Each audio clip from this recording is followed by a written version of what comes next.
Welcome to the deep dive. So, you know how sometimes you get a story where global politics, just huge amounts of cash. And serious criminal intrigue all just collide. Exactly. Well, All in one place. Well, today, that's where we're going. We're wading into this intense nexus involving high-stakes Australian diplomacy, a massive financial deal, and some very serious criminal allegations, all centered on Nauru. it's a stunning story, really. It all seems to have been kicked off by this one seemingly quiet event, the surprise visit of Nauruan President David Adeang to Canberra. Right, a supposedly unannounced visit. And it happens right as two major news bombs are dropping. One is a quiet deportation, and the other is these bombshell media reports about organized crime. So that's our mission for this deep dive. We need to unpack President Adeang's meetings, get our heads around this huge, decades-long refugee deal. The one for the NZYQ cohort. Yes, exactly. The group of non-citizens whose visas were canceled after that big high court ruling last year. And then we have to explore these allegations linking Nauruan security contracts to an Australian bikie gang. It's one of those situations where, transparency is incredibly low, but the stakes, both financial and human, are just exceptionally high. Okay, let's start with the visit itself. This very unusual diplomatic dance. President Adeang was just spotted, wasn't he? Yeah, by ABC cameras. Yeah. Him and a small entourage just heading into Parliament House in Canberra on a Tuesday afternoon. And the timing was odd. It was Remembrance Day, and the fact there was no official announcement, well, I'd immediately raise some eyebrows. It did. And what's so fascinating is how the official story just doesn't quite line up with what actually happened. How so? Officially, Adeang was in Canberra for a leadership program, with other Pacific representatives, hosted by the Pacific Security College. It's a good, clean cover story. Plausible. Totally. But the key meetings, the ones that really matter, they all happen behind the scenes. Right. So he met with the Home Affairs Minister, Tony Burke. And Burke later posts on social media, calls the meeting productive, says the ties are critical, the usual stuff. Standard diplomatic language.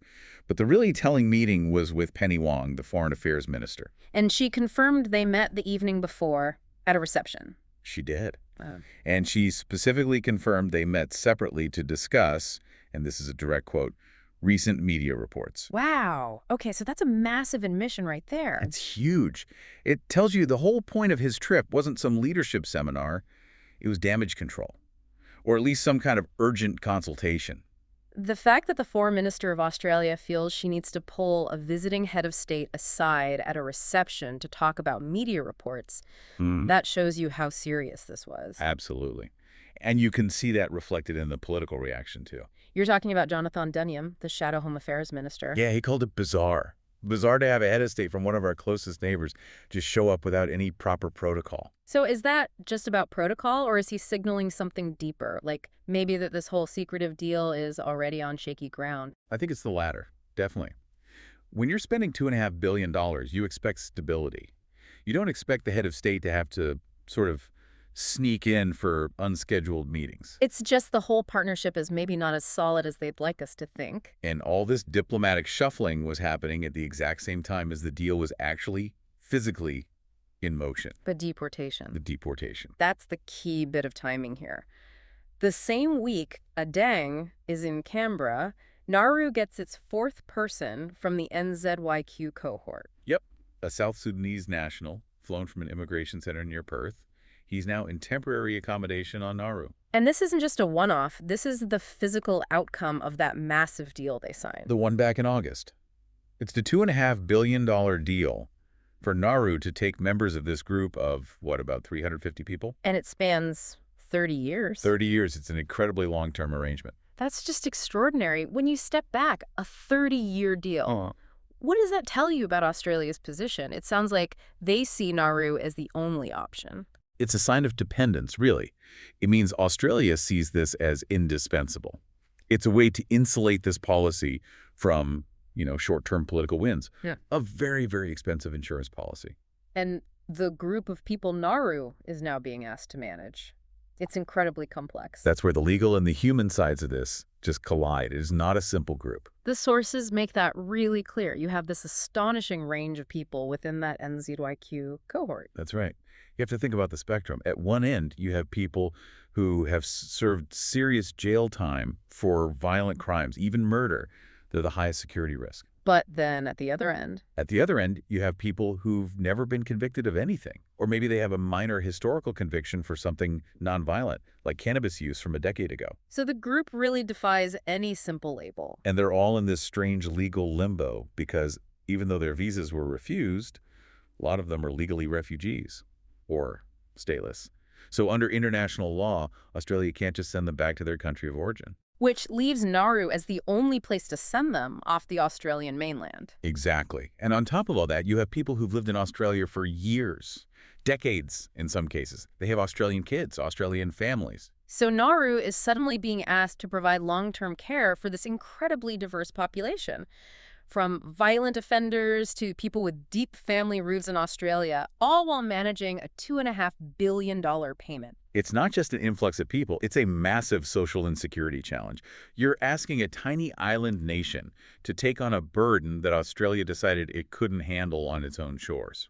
And that kind of operation requires perfect support, which brings us to the most disturbing part of the story. The organized crime connection. Right. Let's pull on that thread of the recent media reports, the ones Penny Wong was talking to President Adeang about. This is where the story gets much darker. Yeah, this is where it goes from messy politics to alleged organized crime. The reports, mainly from the 9 newspapers, detailed these alleged links between Nauruan government security contracts and criminal groups here in Australia. And this wasn't just vague talk of corruption. It was very specific. Very specific. The main allegation was centered on a labor hire business. This company was apparently subcontracted by Nauruan authorities. To provide temporary staff, presumably for operations related to the processing center. And here's the absolute bombshell. The allegation is that this labor hire business is being run by the Bikie gang. A known Australian bikie gang. I mean, linking a sovereign nation's security services that are essential for this massive $2.5 billion deal to the Finks. It just raises fundamental questions about who is watching the money, who is doing the vetting. And the political response shows just how seriously this is being taken. For sure. Green Senator David Adeang came out and said he's referring the whole thing to the National Anti-Corruption Commission, the NACC. Which is a big deal. Very big deal. A referral to the NACC means the senator believes there's real evidence of serious corruption that affects Australia's interests, even though it's happening overseas. And it feeds into this wider criticism of Australia's dealings with Nauru, doesn't it? The lack of transparency, the history of these secretive, maybe overvalued deals. Absolutely. It paints a picture of a massive failure of oversight. Australia is spending a fortune on something incredibly sensitive, but the very companies meant to be supporting it are now allegedly tied to organized crime. The whole arrangement just suddenly looks incredibly unstable from every angle. It creates a crisis of trust.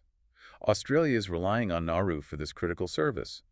But if the contracts underpinning that service are tainted, what confidence can anyone have that the actual security is sound? So wrapping this up for you listening to this deep dive, we have 3 things all tangled together.